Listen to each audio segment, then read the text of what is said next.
stars, you'll find that you're not far from them.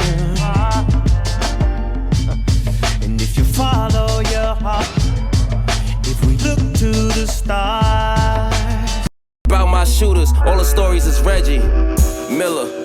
Happy birthday, Reggie Miller, August 24, Virgo season. Now salute to the legend, Reggie Miller, man. Shoot the best threes in the game. I think Steph Curry wanna be like him. So salute Reggie Miller, man. Always had that three. And then now I just seen some kind of thing with Reggie Miller. He was saying he wasn't trying to make threes. It's something that he was taught. And he counts it like 14, 15, 16 in like different steps. And you got to shoot at these 3 different steps, like from 14, 15, and 16.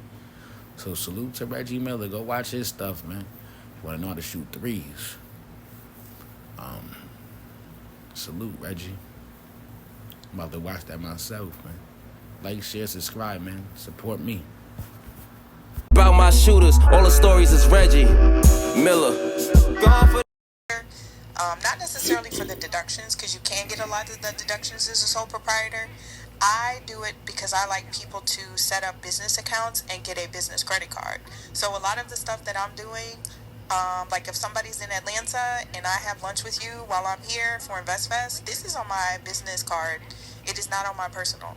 My food, my hotel, my InvestFest ticket on my business card. My water bottle that I bought at Hobby Airport in Houston, I bought that with my business card because that's a little meal. Well, let me not say that because I'm not the IRS people. So, but yeah, I keep all of my receipts. I keep all of my expenses because didn't the IRS make the change again? Like they made it during COVID for business lunches that they were 100% deductible. Like I keep track of all that because that's tax mitigation, right? That's the cost of doing business. The IRS loves business owners, and using business credit is such a game changer. Number one, it helps me not to commingle because that's how a lot of people get in trouble. If I'm ever audited, they're not going to be able to go into my personal shit because I try to keep everything for my business literally separated. But I know that everybody wants to have fun. Oh yeah, I think this is awesome sauce. I definitely learned a few things. So I want to thank the homie for hosting the room, for even having these conversations. This is a really for that commingling part, you know, like if I'm yeah, we're going. Somebody, yeah, and before you go, Miki, like with that part, with the commingling part, if I'm charging these lunches and dinners and I'm not really going for business dinners and not really business expenses, what happens then? Well, oh, Credit King knows he worked with the IRS. No, you work with the IRS, sir. You said the. Yeah, so if you're just not writing off the expenses, then you're just not getting as much tax cuts as you would be. No, I want to write about the writing them off. You know, okay. Some people might attempt to write them off, but they were not actually those kind of expenses. Good question. Good. Okay, Yeah, so go ahead. So, no, you could OG. So to the extent that we're speaking of, you know, business credit and personal credit, right? And to some extent, for you to actually even get business lines of credit, your personal credit has to be A1. let's be honest. You know, so if we're gonna talk about, you know, writing off whatever particular business expenses that you're writing off from whatever business you have set up, LLC, S corp, C corp, whatever it is, a partnership, whatever it is. If you're writing those expenses off and that's not what you were doing, what happens then? Okay, so that's a whole different topic. But then, one thing I want to correct you on, you don't have to have good credit to be a business credit. So, I think what she was doing, she was talking about taxes, then she came over to credit, then she went over to taxes. And I think somewhere in there you probably got those kind of confused, which is okay. It's all good. But now, if you're doing some fraudulent work, but you're doing some bullshit. Excuse my language. You know what comes with it. I mean, if you're not doing the right thing, then you need to do the right thing. So if you have a let's put it like this, okay? I was in commercial cleaning. I could have been in commercial cleaning and never filed an LLC.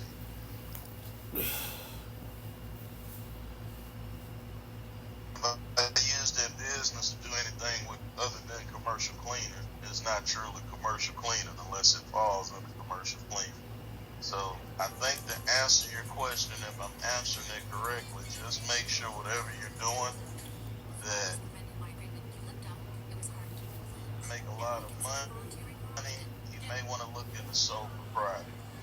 Because even when it comes to business and LLCs, S corp corporations, which we talk a lot about business credit, nobody talks about that these returns have to be filed. These 1120s, 941s, if you have employees, these S corp forms. So it's fees attached with building business credit. You know, we may drop the name or mention business credit and say it freely, but business credit may take a few thousand to 10,000 to 12,000 to 15,000 a year just to keep afloat.